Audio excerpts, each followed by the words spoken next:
জীবনের ঝুঁকি নিয়ে সন্ত্রাসীদের হাত থেকে মানুষকে বাঁচানোর এই ভিডিও এখন বিশ্বজুড়ে ভাইরাল। প্রশংসায় ভাসছেন সিডনির ফল বিক্রেতা আহমেদ আল আহমেদ। অস্ট্রেলিয়ার নায়কে পরিণত হয়েছেন তিনি।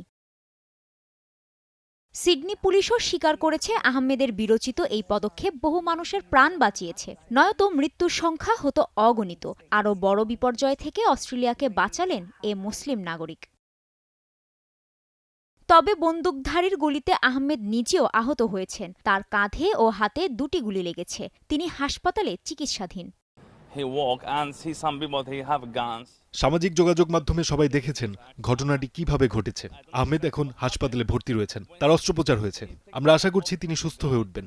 আহমেদ একজন নায়ক, আমরা দেখেছি, তাতে কোনো সন্দেহ নেই তিনি সত্যি একজন দুঃসাহসী নায়ক।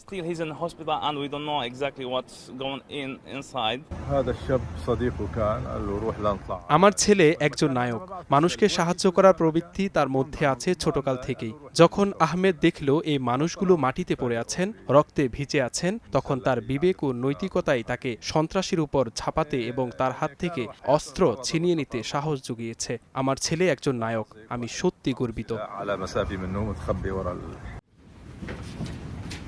স্বয়ং প্রধানমন্ত্রী অ্যান্থনি আলবেনিজও আহমেদের এ সাহসিকতার প্রশংসা করেছেন। এছাড়া আহমেদের প্রশংসা করেছেন মার্কিন প্রেসিডেন্ট ডোনাল্ড ট্রাম্পও। আহমেদ সত্যি একজন সাহসী ব্যক্তি।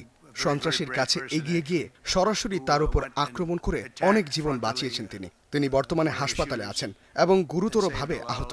তাই আমি সেই ব্যক্তির প্রতি গভীর সম্মান জানাই যে এমন সাহসিকতার পরিচয় দিয়েছে।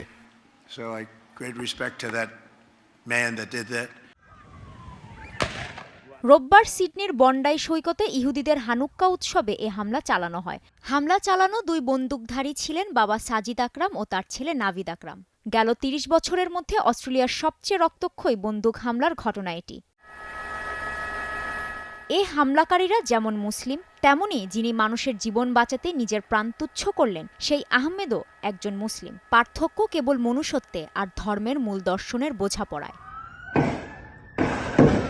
অস্ট্রেলিয়ার সাধারণ মানুষ বলছেন, একই ধর্মের পরিচয়ে যেমন কেউ অপরাধী থাকতে পারে, তেমনই থাকতে পারে আহমেদের মতো জীবন বাঁচানোর নায়কও। কাজী শাহরিন, স্টার নিউজ।